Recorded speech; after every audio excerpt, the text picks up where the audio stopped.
on our final dish of this course, and it's dinner, so let's make it a little more classy.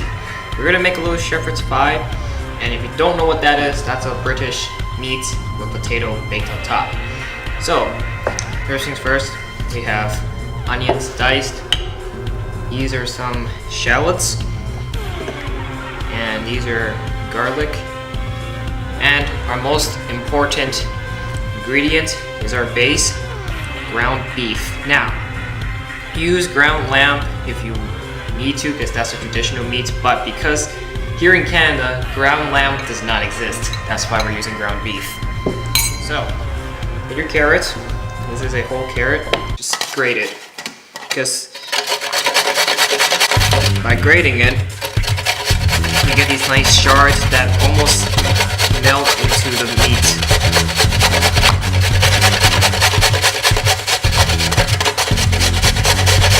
Put your gas up nice and high. Always start on an extremely high heat because you want to heat up the pan faster.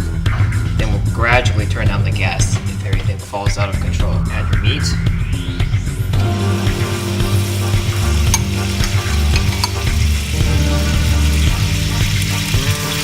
Start breaking it up. I'll start breaking up the meat. Instantly, it starts to change color. It starts to become nice and crisp. Like they all say, no color, no flavor. So, work at it, because as soon as the beef goes in, the pan cools down, and you really need it to get nice and hot. And remove all that fat. Onions in first.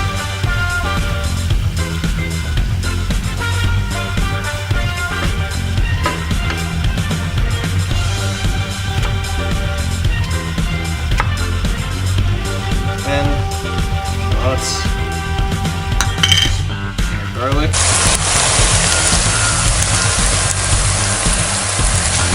Now you can see it's slowly beginning to shrink. I'm going to add tomato paste in. Then switch over to a bigger pan. This allows you to continue frying everything, and it gets rid of all the fat that has been coming out of the beef. There's nothing worse than a greasy shepherd's pie. Alright, now these are little thyme stalks, so what you want to do is rip all these off. Get this.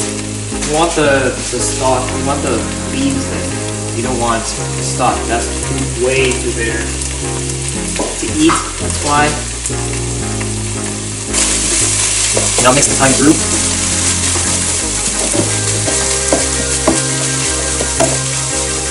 Open up our well again. And then gas down.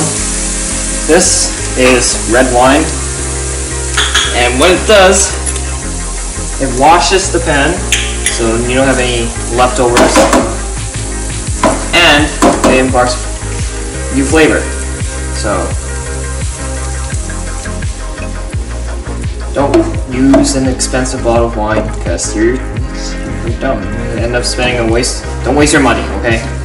So what you want to do is for the alcohol to be burned off by the gas. And all we want is the sweetness of the wine.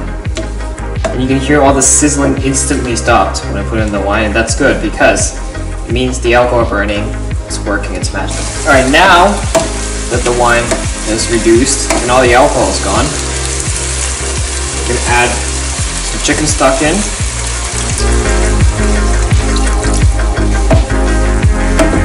Mix that through. Because there's no more fat in the beef, it makes the mixture itself nice and tasty, not so thick.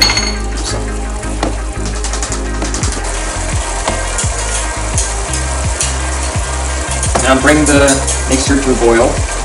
Let the stock reduce. Alright, potatoes, they've been boiled and I've already started to mash them. So what you want is to turn them into this really nice paste. Really work at it. Then add in a nog of butter. Just smash mash the butter into the potatoes. Really work at it. You do this when the potatoes are hot, so the butter will go through easier because it melts. Give it a little salt.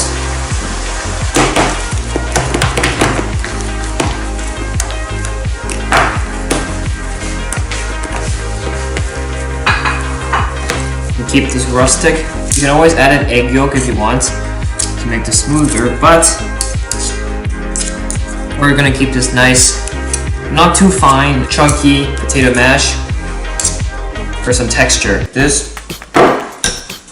That's the mixture.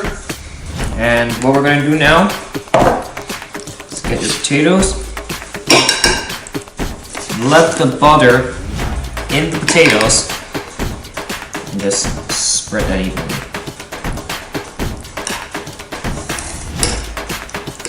Let the potato absorb all that juice in the beef mixture. Alright, finally, I'm going to top this off with some cheese. Use any cheese you like, but I'm using the exact same cheese I use for my mac and cheese. And just dot that on top. That gives it that nice shine, that finish.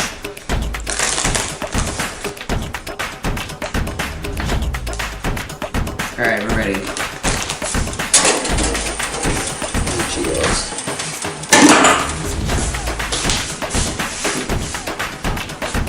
There we go. We have our nicely beautified shepherd's pie. Obviously, if you want, you can leave it in the oven even longer and the cheese will change color. But this is your dinner for an ultimate special occasion dinner with your friends, your families.